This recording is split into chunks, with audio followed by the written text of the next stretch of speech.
welcome everyone to our McIntosh Memorial Library June Dairy Day celebration.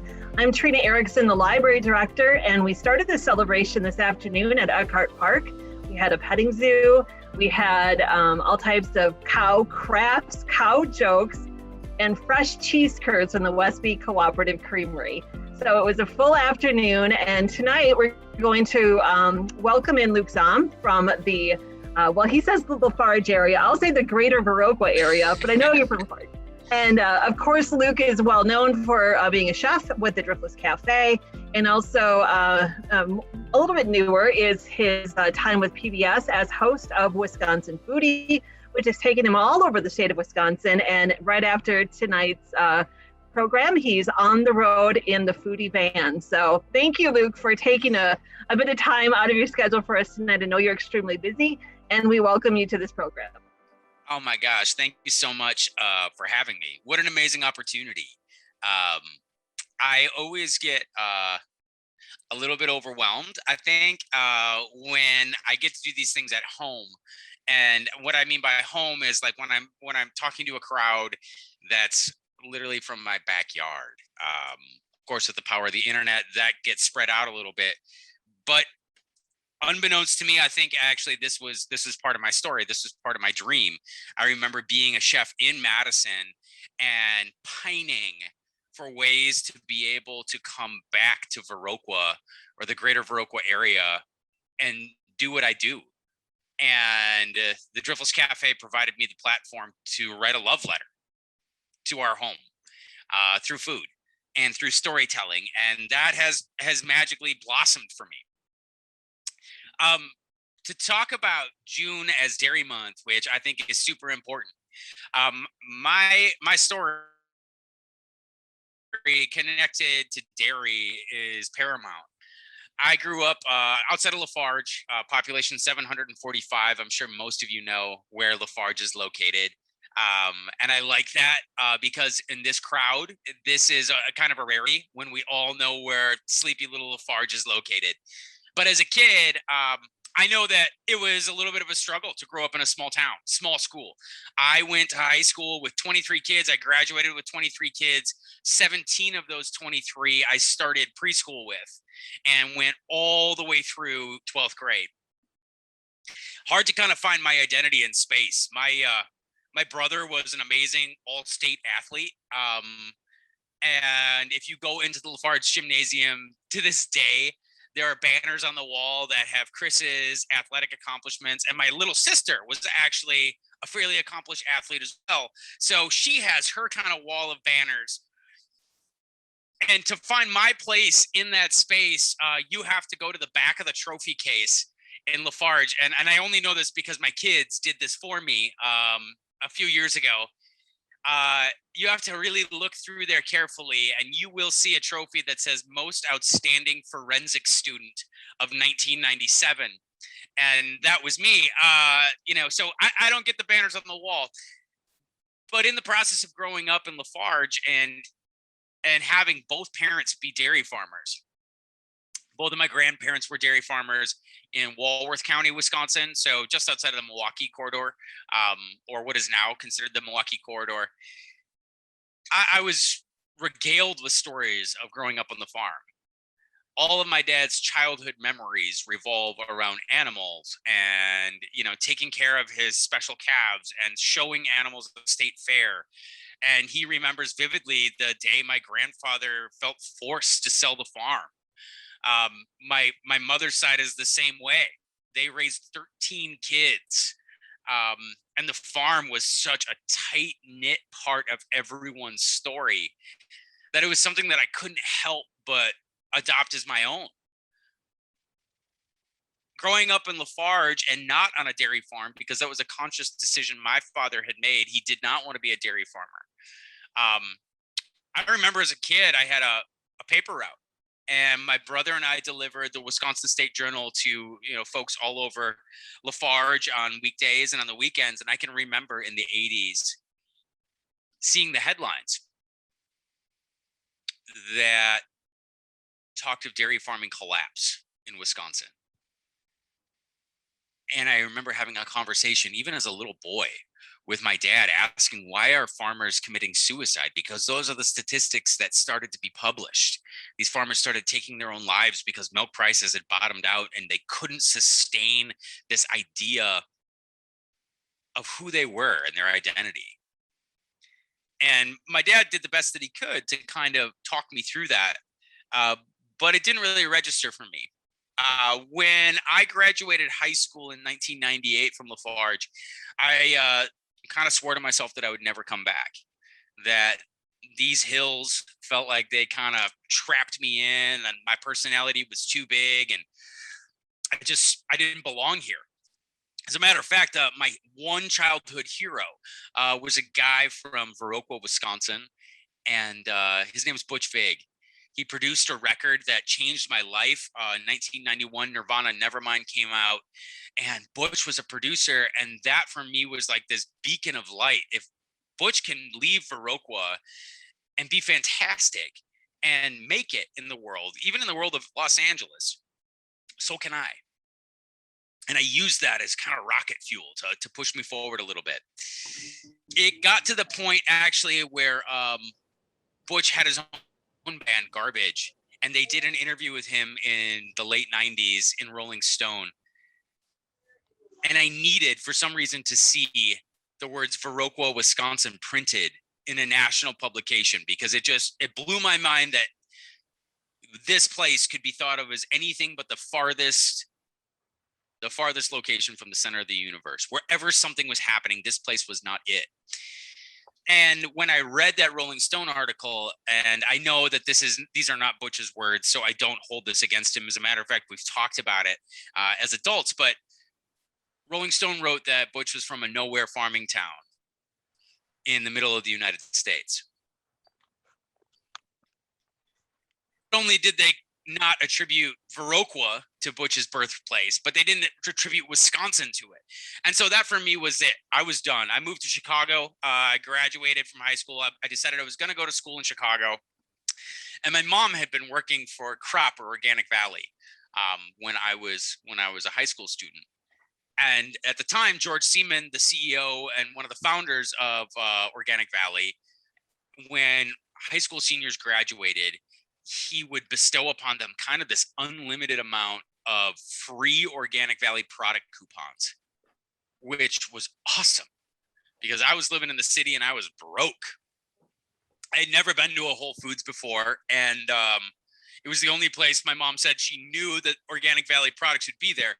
And when you're from Lafarge and you've grown up around here, you don't actually understand the cultural relevance of some of these things around us. It gets lost on us. Or you see it so often that you forget how amazing and special it really is. But I promise you, friends, the day that I entered that Whole Foods on North Avenue in Chicago, and I saw the Organic Valley cheese display, I rushed over to it, and my roommates were with me, and I picked up a piece of cheese, and on the back, it said Lafarge, Wisconsin. And that for me, it floored me. This place that I had taken for granted, and these people and these farmers that I had grown up knowing and participating in the Kickapoo Country Fairs and, the annual meetings, the pieces of the community that I didn't really understand, but I knew that was kind of in the fabric of who I was. Suddenly I saw this downtown Chicago and I felt this amazing swelling of pride. I say this all the time, but growing up in a small community in rural America is difficult. And it's difficult for a lot of reasons, but one of the main reasons is when you're from that small community, you have a way of marginalizing that identity, right? So I like to say that I spent a lot of time growing up explaining to folks that I was from somewhere between Chicago and Minneapolis or La Crosse and Madison. But it was really important for me to see Lafarge, Wisconsin on that cheese. As my life took shape, I left Chicago after about a year and a half, and I went to school at the University of Wisconsin in Madison. And the whole time, like growing up here, my dad actually had a construction business, a construction company, and it was expected when I turned 15 that I was probably going to come and swing hammers with him and pick up the job site. And he didn't really necessarily specify that, but he did say that when I turned 15, I had to have a job.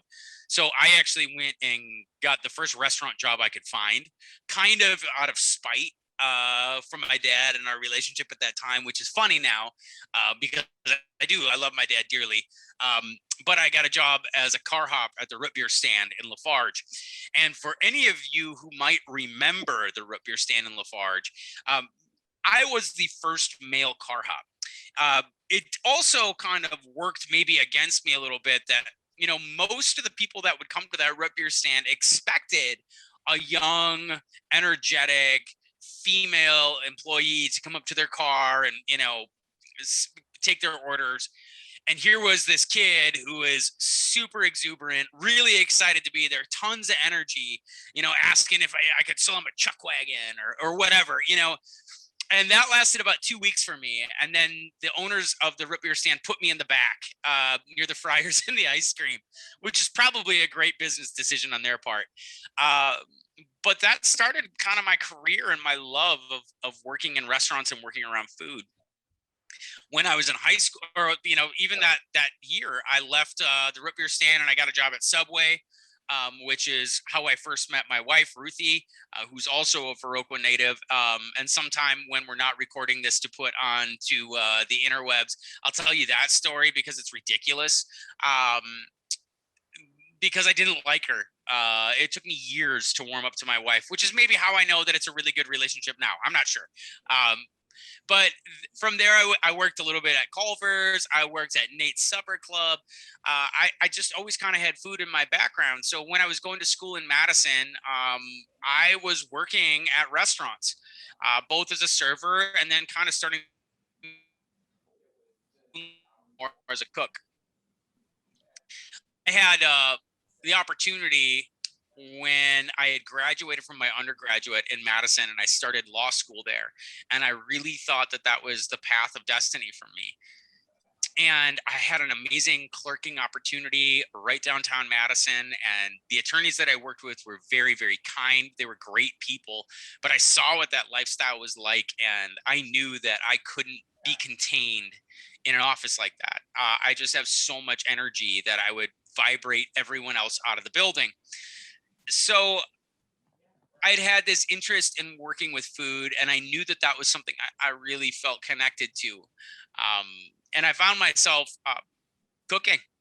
I found myself cooking and loving it. And I had an executive chef. Her name was Ann Breckenridge, and she was from California, and she had been classically trained. And she was a screamer. And I was at that point in my life, 22, 23 years old, where I probably needed to be screamed at a little bit. But she taught me how to cook with my intuition. She taught me how to cook with my mind, and then also really gave me the opportunity to cook with my heart. One of the ways that I figured out I needed to cook with my heart is sourcing local ingredients as much as possible. And it helped that when I went to the Dane County Farmers Market in Madison, I knew a lot of those folks. I knew the Angle brothers from Soldiers Grove and Driftless Organics. Those kids went through high school the same time I did. I knew Richard DeWild at Harmony Valley Farm. I knew, you know, the folks from Ridgeland Harvest, Matt and Kate Eddy, who are upstart young farmers getting their feet underneath them. And that felt so good. It was awesome to be able to walk around the market as a young chef and have these farmers know who I was and be so excited about telling their story through my menus. I came upon a cheesemaker actually that kind of blew me away. The cheese, it's called Gran Canaria. In 2004, it was actually selected as the best cheese in the world. It's a world champion cheese, and it's a mixture of cow's milk, sheep's milk, goat's milk. And the cheesemaker's name is Sid Cook. Sid actually owns a creamery in Laval, Wisconsin. So it's Carr Valley cheese. And I'm sure most of us in this audience, if you're at all familiar with Wisconsin cheese, Sid is the most awarded cheesemaker in American history. But the amazing part about that, I actually got to meet Sid. they asked me to come in and do a cooking class when I was living in Madison at the Car Valley, cooking school located in Sauk City. And I was talking with Sid, and he's like, "Oh yeah, you're from the Viroqua area. Like, that's where all my family comes from. That's where all of our cheese making knowledge comes from." And I guess one of the things that I never considered, when I was a little kid, the Glick family actually owned the cheese factory in Lafarge. And I remember as a little kid sitting in the back seat waiting for my mom to come out with those squeaky fresh cheese curds, and like going home and watching 3-2-1 Contact or The Electric Company or whatever was on PBS at the time. So this is a full circle story. And it was his family. And talking to Sid, I also found out that like all these small ancillary communities in Vernon County, West Prairie, Avalanche, Bud, Viroqua, yeah, Westby. I mean, all these small communities had their own dairies before, the milk companies conglomerated all of it. So Sid's cheesemaking is the distillation of 3 generations of Wisconsin cheesemakers here from Vernon County. And that connection piece really struck me, that there were some amazing things happening here. At this point in time, Organic Valley starts to boom, and all of a sudden you can find Organic Valley food everywhere. And then you see all these upstart little farms popping up, and you start hearing statistics like this is the second highest concentration of organic farms in any county in the United States. Those are big statistics. A $1.3 billion sales engine in my hometown of Lafarge. Over 1,800 family farms in that cooperative network. And so now,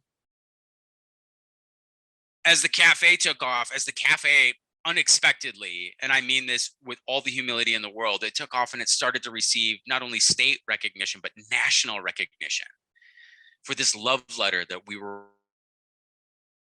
writing to Vernon County and the farmers around this place, and the people that pour their heart and soul and their passion into farming this land, and a lot of them doing it very, very gracefully.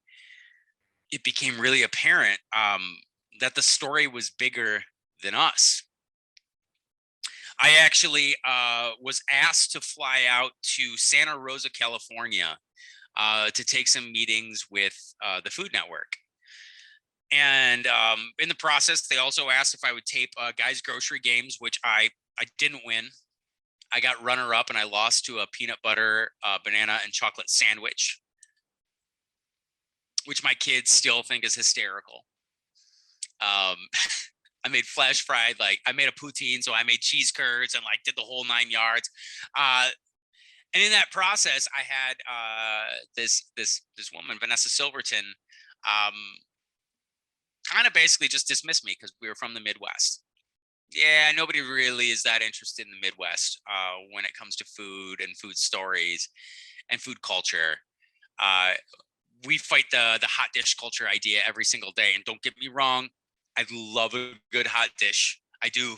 Certain times of the wintertime, like that's the only thing that satiates you is a hot dish when it's nasty outside and you just want to curl up with a good book and a blanket and eat hot dish until you feel sick. I mean, I live that life. That's me. I got a body by hot dish.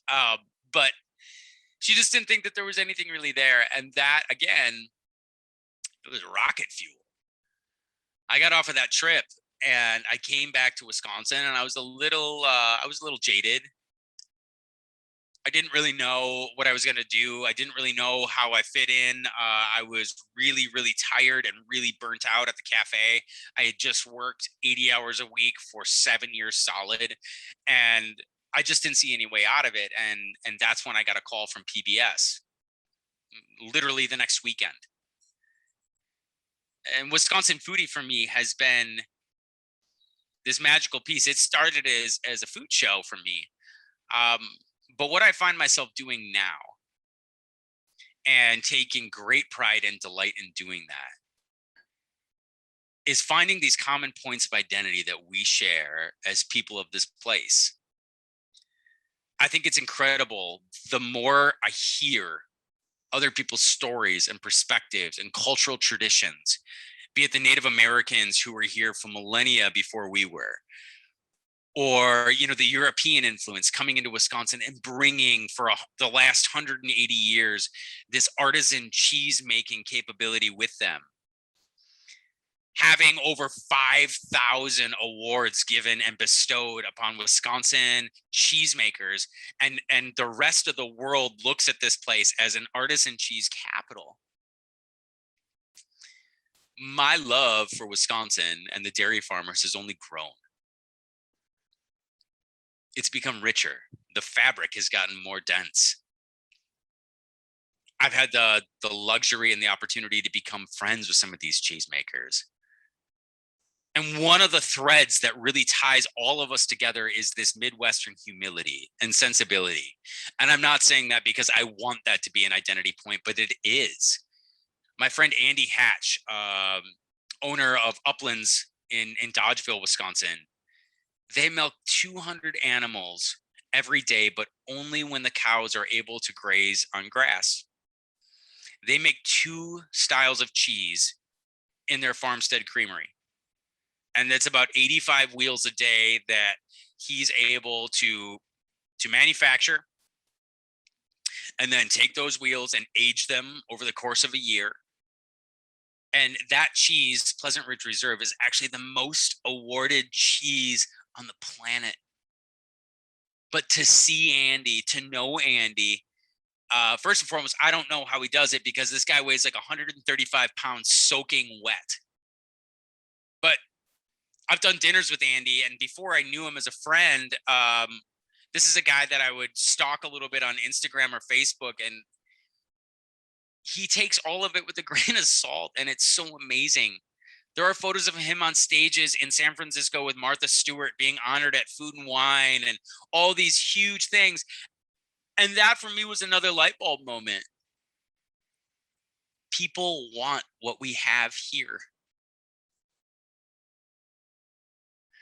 We cultivate and curate experiences that you can't buy on Amazon. That's our job in the upper Midwest. It's an experience being here, living here, enduring a winter, celebrating a summer, jubilating in a fall and autumn that's perfectly crisp and cool. And maybe you have those beautiful days where it warms up just to remind you that summer was here once upon a time and winter is coming.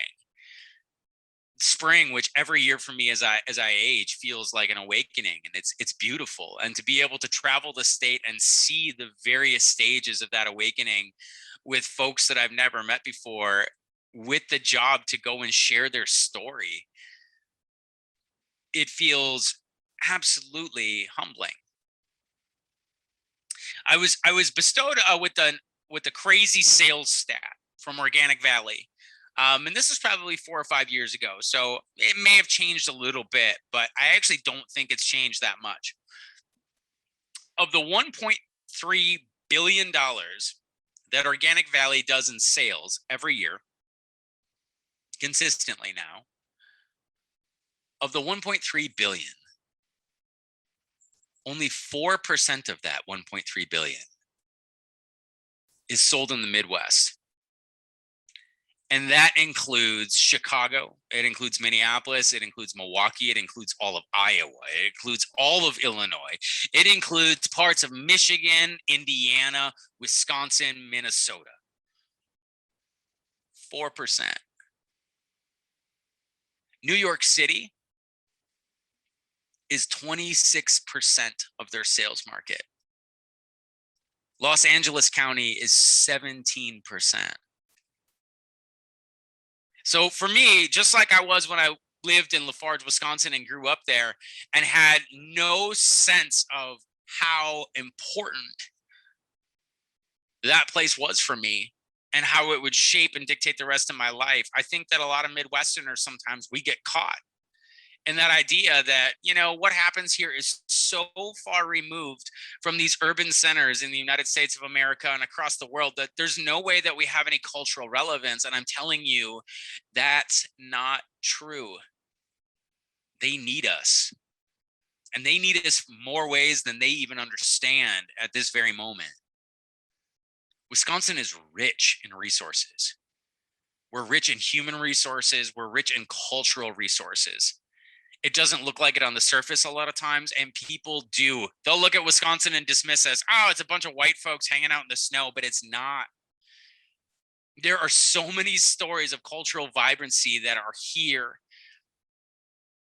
and they have been for generations. And just now, with the advent of social media and being able to share information quickly between people, we are starting to understand that some of these stories are just as tied in to who we are and why we do what we do. I'm always floored when I go to these small towns like Campbellsport or Random Lake, and we're there to document a Oaxacan cheesemaker who makes this crazy long string cheese that he pulls by hand, and he rents out this creamery space and pays for his own milk and does all these things. But then actually when we get there and it's lunchtime, he wants to show us his butcher. He wants to go to the butcher shop in Campbellsport. And these are like the quintessential old Wisconsin white dudes. Hey, how you doing there? And they got the deer heads on the wall, and they may have been smoking cigarettes in back by the meat. You're not really sure, but it's just that really old Wisconsin comfortable feeling. And these guys start telling stories about how Caesar introduced them to this idea of carne asada, these pieces of flank and skirt steak that they never really sold. They always turned it into burger. And when Caesar started teaching them how he marinated it and threw it on the grill, and it was great for asada tacos and things of that nature, a lot of the Latino population that lived in the area started patronizing the butcher shop. And the butcher shop learned something about being able to sell Caesar's cheese, but they also learned a different cultural tradition that broadened their horizon too. And I tell you, that happens every single day in this place. The Midwest truly is the melting pot of the United States, because we're all here and we all endure winter, and there's a baseline struggle in all of that. And I don't care how much you love winter, you know that when it's February and it's been 20 below for a week,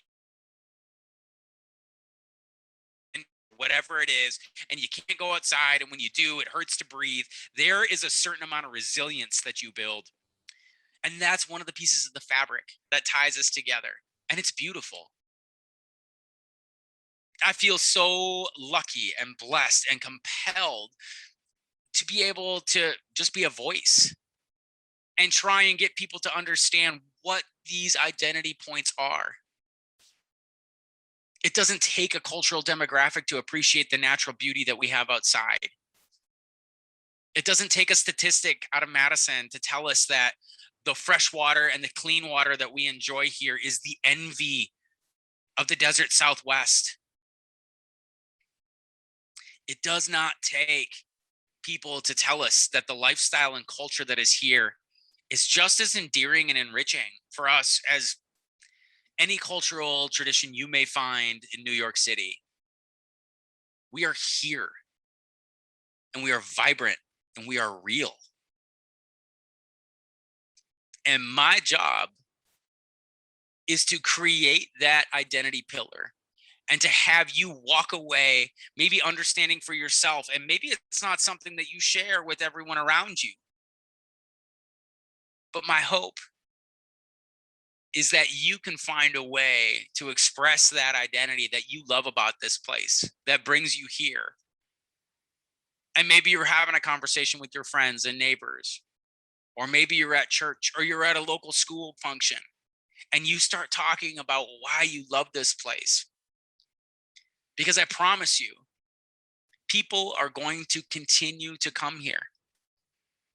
They are going to continue to find this place as a refuge for the ails of the world that you can turn on any news network and read all about every single day.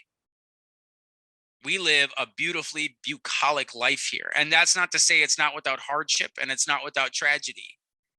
But my friends, we have to evangelize for ourselves, because there will come a day when people will want to come in here. And if we don't know the value of our identity and we don't know the value of our self-worth, those cultural traditions are gone. They're cast to the side.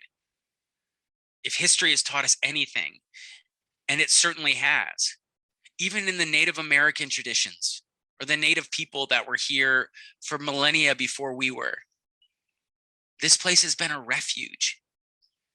I was telling Trina before this call started that I had the opportunity today to talk with some geoscientists out of the University of Wisconsin who actually were paddling down the Kickapoo River, and they had done all this research and data sequestration about this place, because it's kind of a geological anomaly, and that doesn't mean that it's like overly interesting, but it is pretty incredible. And we started actually talking about the cultural ramifications and how that works, because one of them works for the Nelson Gaylord Institute in Madison, and they study cultural affairs. And, we started talking about the Ho-Chunk people and using this place as a hunting area. And it was large, it was vast. If you even read back into the chapters during the Black Hawk War, General Atkinson regarded this place as an area where white people just found it impenetrable. So to follow, 1,500 Sauk Indians through this maze of the Driftless region was kind of unthinkable. And we know how that story ended. And it was terrible. And that wasn't that long ago, honestly. But in talking with these geoscientists, that's the tip of the iceberg. And I say that loosely. If any of you have ever been in the Western United States and you've seen a mountain that sits 6,000 feet high, and you can see that mountain for hundreds of miles away. 10,000 years ago, there was a mountain, a literal 6,000 foot sheet of ice that sat above Devil's Lake. And where we sit right now was one of the only refuges in the entire central United States where humanity could live. It wasn't flourishing, but they lived here. It's sheltered humanity for so long. There's no way that cycle does not repeat itself. So please, evangelize. Tell the people you love this place. Help understand for themselves what it means to be from Wisconsin, or from Viroqua, or from Vernon County, or from the Midwest, or from some place that you are passionate about being. Help them understand why they need to feel that for themselves. Because as the world changes, and as these stories, if we don't preserve them, if we don't have people sharing this type of communication, if you don't have people like me yammering all the time on PBS about why you need to find these people and hear their stories, you get to see just a tip of those stories. I get 22 minutes in a segment on a shoot. But it's days of footage that we're distilling down to try and make that as impactful as possible. Find that out. Find out the story lineage between you and your food, between you and the music you love, between the music, the art, the things that lift you up. Chances are you're going to find some connection pieces in there. And that's what Wisconsin's all about. So for me, as the grandson and son of dairy farmers, all of this is woven together, and it's intricate. All of this develops this tremendous sense of pride for me, and it's distilled through my grandfathers working themselves to death on the family farms. I didn't understand when I was a little kid and I was reading those headlines why it was so impactful that when dairy farmers were losing their farms, they would choose to end their life. And I realize now that they weren't just losing their farms, they were losing their cultural identity. And in the face of that, they didn't want to go on. Evangelize, please, before it's too late.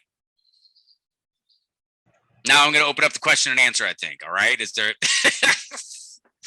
what a terrible segue.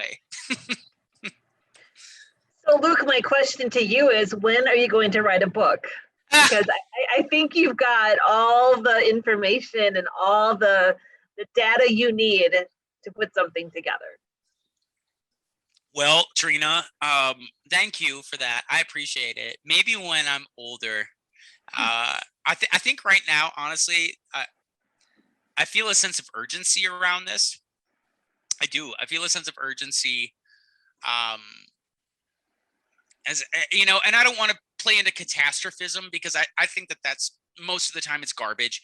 It's sensationalized. Getting into that mainstream media thing, like what do we know if we hear it on the news? Is it really real?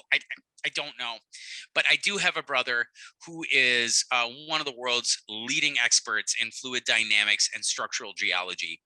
And about 10 years ago, Trina, he came home for a holiday visit, and he said, brother, things are not looking good out there, but it's not about peak oil anymore. It's not. It's peak water. This last fall, for the first time ever, on the NASDAQ market, water futures were traded, and they were traded quietly. In the desert Southwest, you have states litigating and bartering with each other for rights to water. I know that it sounds far-fetched and it seems like something that is so off in the distance, but it's not. I was actually at Lake Powell this spring. And since I was there in April, that lake has dropped 45 feet. And it's anticipated to drop another 42. Parts of the Glen Canyon that were there and covered in hundreds of feet of water are now starting to reemerge. And the Colorado River is running dry, and that feeds Las Vegas. It feeds West Texas. It feeds Phoenix. It feeds parts of Los Angeles. It feeds that main corridor of agriculture in southwestern United States, and it's just not sustainable. I feel like if I don't spend the time right now evangelizing and getting the people of the upper Midwest excited and maybe a little bit motivated to share their stories of why this culture matters, it may be too late. So when I get the feeling like it's out of my hands, and if any of you are really interested, let me know. I will hand this off gladly. But when it's out of my hands a little bit, maybe that's when I'll slow down and I'll write that book. And maybe it'll be profound, or maybe it'll be crap. I'm not the world's most eloquent writer, just like I'm not the world's most eloquent speaker. So, I'm going to need a lot of revisions on that one. I'm sure people will help. Thank you. I will remind you of that. Okay. I'd love to open it up to other people that may have questions for Luke tonight.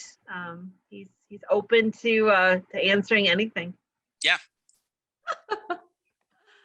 Hi, Luke. This is Lacey from the library. I just want to say thank you so much. You are one of my favorite people in this whole area. I have had the opportunity to work with Luke and his wonderful wife, Ruthie, at the Driftless Cafe, and I was always just treated with so much respect and like a family member to them, and just like the biggest amount of just love for you and your family and the words that you speak, Luke, and what you do. Wasn't expecting to drop into such a heartfelt moment, but I just am so happy to do that for you and to just say thank you for doing what you do. And yeah, just appreciate you a whole lot. Yeah. Thank you so much, Lacey. I appreciate you too. And you've been an amazing human to have come back into our life. I know you're a boomerang kid as well. You left, you came back. Mm-hmm. It's always so important, I think, when we see people in similar life situations to be able to embrace them. Mm-hmm. Ruthie and I have been, after a couple of years of trial and error, we realized that we have to give people their own 6 months to find their own Viroqua. And I say that with as much levity and heartfelt humor as I can, but it's true.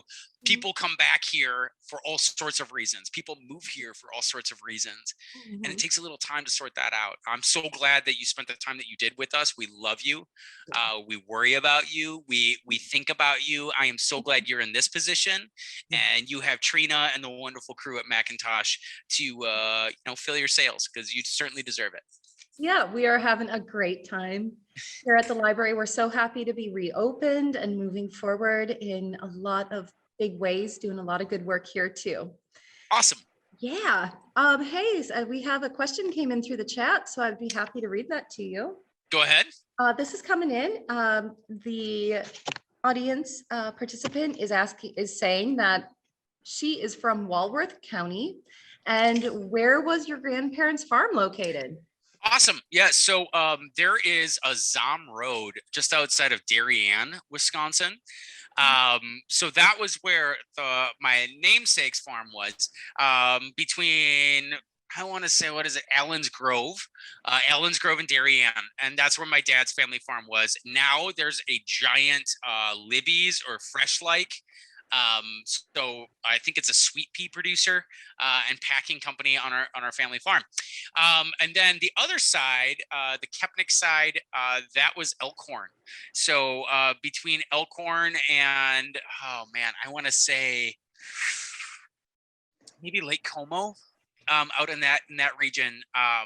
That's where my mother's family's farm was. So, you know, both different sides of Walworth County, and I still have family there. But my parents decided, they came here in the early 1970s and fell in love with it, and they needed a break from Walworth County. I don't know why, but they just did. So they settled in Little Valley, Wisconsin, and then that was maybe a little too little, because that's like a collection of 7 or 8 houses. So they moved to the big metropolis, or just outside the big metropolis of Lafarge, and the rest is history, I guess.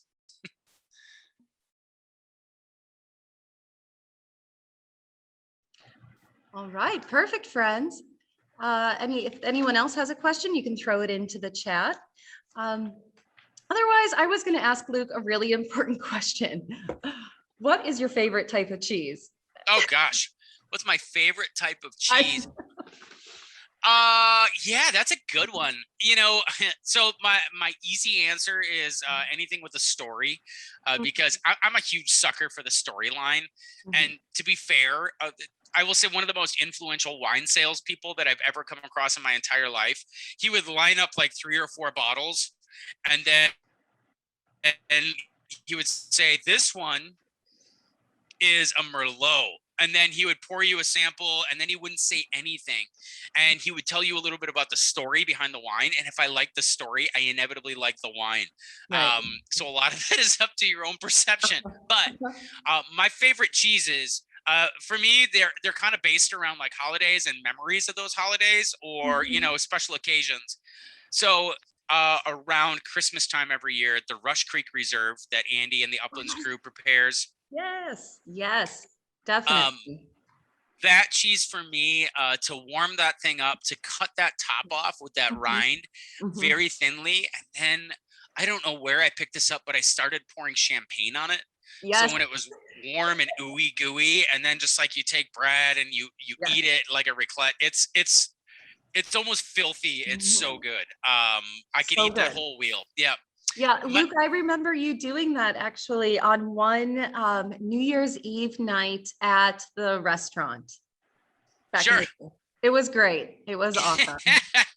Your cuisine is out of control. I mean, it's just so amazing. I love how you cook. Absolutely. Thank you. Definitely. We got another question coming here. Yeah. From an audience member asking, what is something tangible we can each do to preserve the culture here? That's a great question. Thank you for asking that, because I think that's very, very thoughtful. Something tangible that we can do to preserve the culture here. It can be as easy. Number one, go to your local farmers market. Meet some of the people that grow your food. Wisconsin is so entrenched in the idea, even on our flag, we have a farmer and we have a miner. This is part of our fabric, and food, even before, you know, the European influence here, the reason that a lot of these tribes were set up in this area and they were so huge, the amount of land that they encompassed was so vast, because they didn't grow corn. These are people who foraged and they hunted and they gathered, and it's so incredibly important to who we are, but it also provides a lifeline to that cultural connection. So you can preserve that identity by knowing a farmer, by going and actually meeting someone and understanding some of the process that it takes to bring this food to your table. Super easy peasy. And that's like my canned chef answer. But the other part that you can do is have a conversation, right? Barbecue politics. I will say that I have watched our state change in the last 15 years. Some would say for the better, some would say for the worse. It doesn't matter. There's an identity piece there, and we can probably all agree that it's changed. We all experience that change in our lifetime, and it is inevitable. But the way that we preserve that cultural tradition and heritage is we have conversations. And sometimes we don't all agree. Sometimes there are conflicting ideas of what culture should be or where we should go, or things that, we have to hold on to because these are sacred to all of us. And that's not necessarily the case. I loathe one job that I had in Madison. It was my job to recruit chefs from around the United States to come cook at this software company where I was an executive chef. And I would ask people, I would stand in these lines all day and ask these recent culinary graduates in Poughkeepsie, New York, or Hyde Park, the home of the Culinary Institute of America, what do you know about Wisconsin? And I would get 3 answers: beer, cheese, and the Packers. All 3 of those things I adore. I do. But it started to become really apparent to me that that is the depth of most people's knowledge of Wisconsin. And I actually was on a call with a PR firm out of New York City 2 weeks ago. These people are paid to understand the clients that they are marketing to.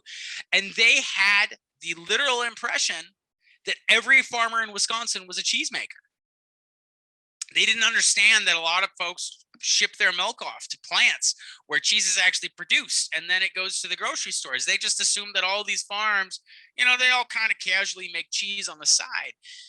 There is a disconnect from our cultural ways and ways of living and the rest of the United States. So to gather those stories, to keep telling those stories, to thumb through those church cookbooks that your grandmother or your grandfather had, and look for something in there, anything that maybe resonates. And when it does, celebrate that resonation. Midwesterners as a whole are far too humble. We are. It's our detriment, and we get steamrolled all the time because people. Classic case today. I was in the Driftless Cafe. I was in there during the lunch rush. And you're gonna have to forgive me if you're from the 312 here, because if you know what the 312 is, you may be from there. And this is in no way a slight at you. I'm sure you're super cool. But as I was behind the bar and I was helping people and I was talking with folks, chatting them up, the caveat that we always have in the cafe is we can tell when people come from Chicago. Always. And you want to know how we know? Every single time they say, I'm from Chicago and this is really good. You have to qualify that. Now, Trina is an amazing library director, but I've never once heard Trina say, I'm from Viroqua and this is pretty good. It's this cultural humility that we have ingrained in us, and it's beautiful. I love it. I don't want to be around a bunch of blowhards. Actually, I probably like being the biggest blowhard in the room. That's my thing, right? Big fish, little pond. But I do think that if there are ways in which we tell these stories, and they can be just as humble and humility filled as we need them to be to feel good about them, we also have to recognize as a tangible point that all around us culture exists. It's right there. We overlook it because we take it for granted, and that's okay. But getting to know your neighbors and having a conversation. We've had plenty of opportunity with flashpoints over the last 3 years to understand that there are a lot of things in our small communities that people don't necessarily see eye to eye about. But that doesn't mean I don't want to talk about it. Maybe you know something that I don't, or maybe vice versa. And until we can kind of come together and actually have those conversations, that's when we're divided, we're marginalized. And when we're marginalized, we're easily conquered. And I do not want that to be the case for y'all or myself. Yeah, we are certainly stronger together when we're networked, aren't we? Indeed. That's one of the big things that COVID had really taught me is like, what do I really feel is so essential, and what is my social health like without having that connection, that element and that piece of it. And I can say, Luke, that being able to explore Wisconsin through the show that you're hosting, Wisconsin Foodie, has really upticked my understanding of Wisconsin culture as a whole as well. You have met some incredible people. I mean, yeah, it's just mind blowing. And that is no small feat. So well done with that, you know. I know Thanks. you love the Driftless so much. Is there another piece of the state that just like, or a few of them that just like pop out in your mind of something that reminds you of home? Yeah, I mean, I want to break that into two things. I definitely want to say Lacey, and for those of you who watch the show, some of the best stories we haven't even uncorked yet because they're so powerful. We haven't figured out how to pare them down into 22-minute segments, and I mean that. There's one quickly, the Oneida Nation. That's centered around Green Bay. So here's Green Bay. This is Wisconsin. It's backwards for you. There, it's better. Right here, the Oneida Nation was displaced from the Lake Erie and Lake Erie area in the 1600s, and actually they fed General Washington's troops at Valley Forge. They were part of the Iroquois or Haudenosaunee Confederacy, but they were the only tribe that chose to feed Washington and his troops. And the rest of the Haudenosaunees said, no, we actually have our established trading networks with the French and the British. We really don't want anything to do with this. We don't want anything to do with the war, but like, okay, this is what it is. So the Oneida broke their confederacy with their people, and they fed Washington's troops, and Washington's troops went on to win that war. We know that's the United States of America. The first thing that General Washington, who now is President Washington, ordered General Sullivan to do is go back into the Finger Lakes region of New York and burn all the villages and destroy all the crops. So the Oneida people were displaced, and they were displaced on what was commonly regarded as Menominee Nation. Menominee are located here, and the amazing part about this story is the only thing that the Oneida people carried with them was corn. This thousands of years old sacred corn, and it's actually worked into their ancestral, their origin story, all of that. Sky Woman fell from the clouds. And so to be on the Oneida reservation and harvesting corn with these women who are doing this project to restore culture, to restore vitality, they have been one of the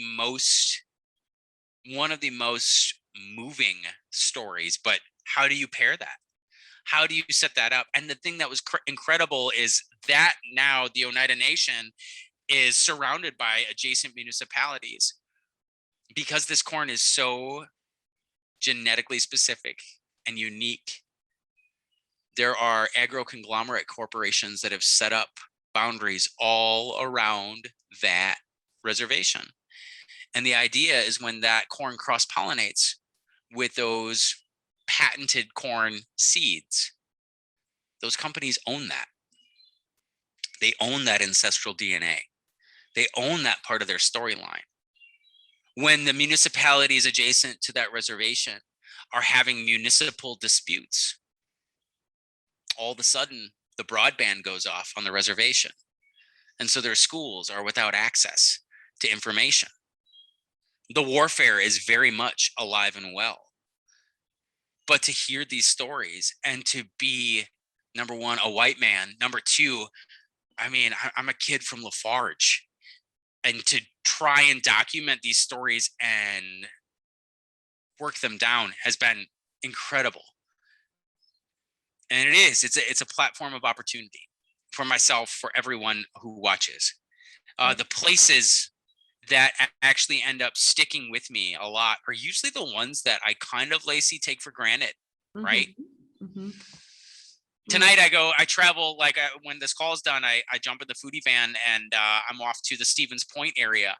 And prior to filming in Stevens Point last summer, I'm like, okay, Point. And I went to a basketball camp there. But then you like get outside of that like little, I mean, it's not a big city. You get outside and it's this gorgeous network of lakes and rivers and forests. And it's this, they've put this entire trail system, the green trail, around the municipality. So it's like 25 miles you can ride your bike or walk on around the municipality, through forests, through these rivers, around these lakes. It's fantastic. There's that cultural vibrancy there that is amazing. A couple weeks ago, we were taping up in Ogdensburg. Ogdensburg is somewhere between Appleton and then the middle of the state. So it's like right in here. And I was struck. The topography is very much like the Driftless, the same kind of mixed forest, a little bit of gently rolling hills, very, very rural, surprisingly rural for being so close to the Fox River Valley. But I loved it. I loved actually taping the day before in Appleton, right downtown. For all the downtowns in Wisconsin that are kind of funky and cool. Like I think La Crosse has kind of a funky, cool downtown if you're into bars, which I'm not, but you know, like if you were, it's awesome. But there's got like a lot of historical places like that too. Appleton feels absolutely cosmopolitan. Like they even have like a couple almost baby high rises down there, and there's a lot of glass and it's kind of modern. We were documenting a soul food restaurant for some folks who moved here from Mississippi a couple generations ago, and they are cooking like the song of the South and telling the story of their Black heritage and how this is slave food and how this is a representation of that period in American culture. And like, yes, we love it, we own it, but in order to share it and to share that story and to share that trauma and that pain so that we can heal and move on, people, they eat and they have an amazing experience. And that for me, it all starts to feel like home. Oh my gosh, I've got dogs. Yeah, that always happens, with the pups in the background and all of that. Oh, goodness. Well, I have one final question for you, Luke. Go ahead. How do you represent yourself on a plate as a chef? If someone said, Luke, put yourself on a plate, what do you cook? What do you do? Oh, man. That's a really good question. And I love that question because it changes over time. Hold on. I'm going to yell at my dogs. 2 seconds.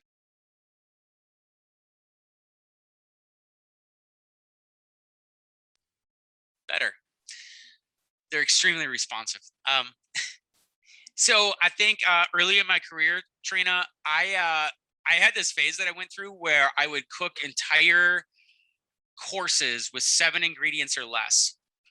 And the reason that I would do that is because it reflected humility. It reflected like this simplicity. It reflected my passion for sourcing and getting the best possible ingredients. So I didn't care if it wasn't like all these huge flavors combining. And that would have been how I would have defined probably my middle 30s with cuisine.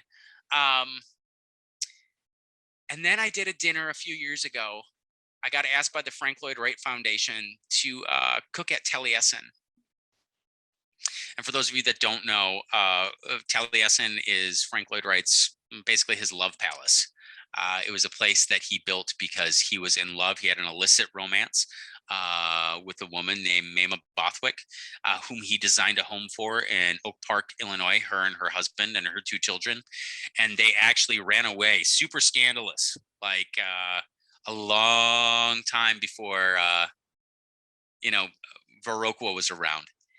And what ended up happening is they ran away to Florence. And in that process, Frank was overcome with shame and guilt. And so he returned to Oak Park to be with his family and his 6 kids. And he couldn't shake that love.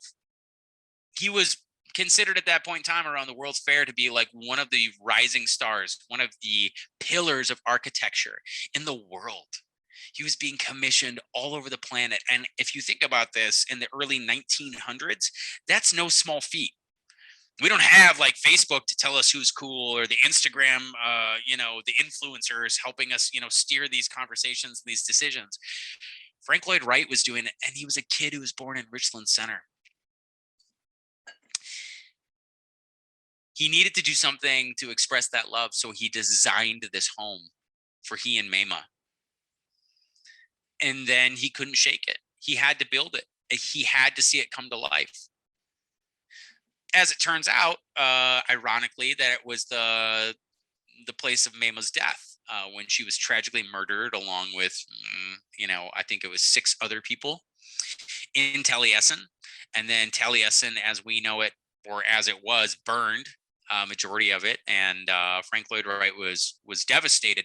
I got asked to do a dinner, and I wrote the dinner menu, 7 courses for 7 victims. But I wrote it as a love story, as this illicit romance. And I told this to 150 diners, and each course had its own thematic piece that was all about the description of Frank and his love for Mama, and how Mama was the true star of this prairie school architecture. And unbeknownst to me, one of Frank's children was in the audience.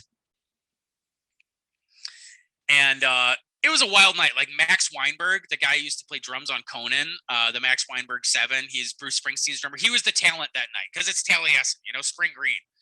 They've all got their berets on, and they're driving their Priuses, Spring Green,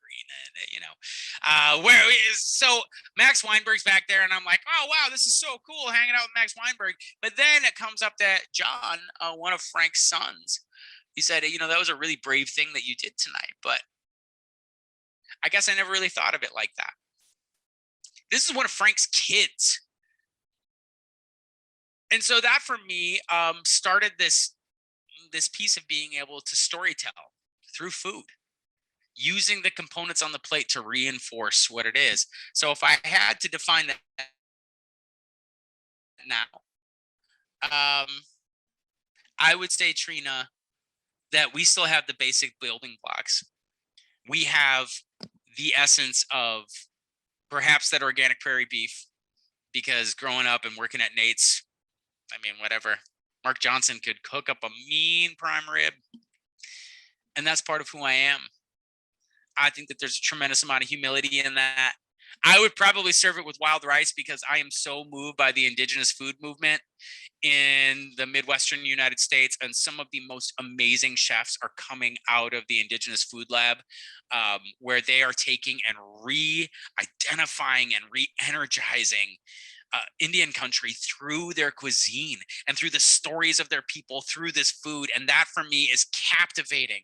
Man, oh man, if I can help in any way lifting people up, specifically people who have been oppressed or have had the thumb of capitalism just squash them, that for me, coming from little old Lafarge, Wisconsin, is a big thing. So I'd put some wild rice on that plate. I'd probably put some local fruit on there, because the secret to Midwestern cuisine, Trina, is that combination of salty, sweet, and fat. We love that. We can't help it. Oh my gosh. Go down to the Legion or the Park Bowl right now, and I guarantee you there's somebody down there eating popcorn. And I've never seen this in more uniform fashion. People buying the popcorn, buying the bag of M&Ms, opening up the bag of M&Ms, dumping them in the popcorn. Every time I sit down there, it's like, I can't believe all of you are on that tip. If you keep doing this and we keep talking about it, I'm not going to have any secrets left. You're never going to come to the restaurant. But then maybe, just maybe, a little bit of gold dust. Because I definitely believe in the mantra that what got us here will not get us there. And I definitely believe that we actually hold the keys to driving ourselves in the future. And we hold so much leverage. And the day that Wisconsin can unify and we can get on the same page and figure out that even though you may be from Milwaukee, or you may be from Oostburg, or you may be from Bayfield, or you may be from Beloit, we all have this richness in common. And that's what identifies us. And there is so much bling and power in that. That's what I want that plate to represent. Yeah. Well said. Thank Yeah. you. Good. I'm glad. Thank you. Thank you for the opportunity. Mhm. Well, Luke, that sounds absolutely delicious. And I might just head over to the cafe right now to see what's on the menu. Okay, great. Good. Thank you. Yeah. How about if we could all take a moment to take our microphones off of mute and give Luke a round of applause, appreciation for tonight. Thank you so Thank you. much, Luke. Thank you. And a Thank you. lot of comments coming in through the chat, just sending their gratitudes to you, Luke, to the library. Absolutely. Thank you everyone for being here tonight. I hope that we can feel that inspiration that Luke has and to move forward in an inspired way, committed to understanding our own selves in Wisconsin and what that means to us in representation of this culture in such fine ways. And yeah, just a big heartfelt thank you to Luke tonight, and congratulations, Luke. Keep it up. We're super proud of you. I will. Thank you so much for the opportunity. Keep conversations like this going through our public library spaces. Yes. Please, please, please. They are integral lifelines of information in our communities, and they are a much, much needed resource. So thank you for supporting this. Thank you for supporting these conversations, and let's keep these things moving forward. All right. Amazing. Thank Rally you. up. Bless you. Bye, everyone. Good night.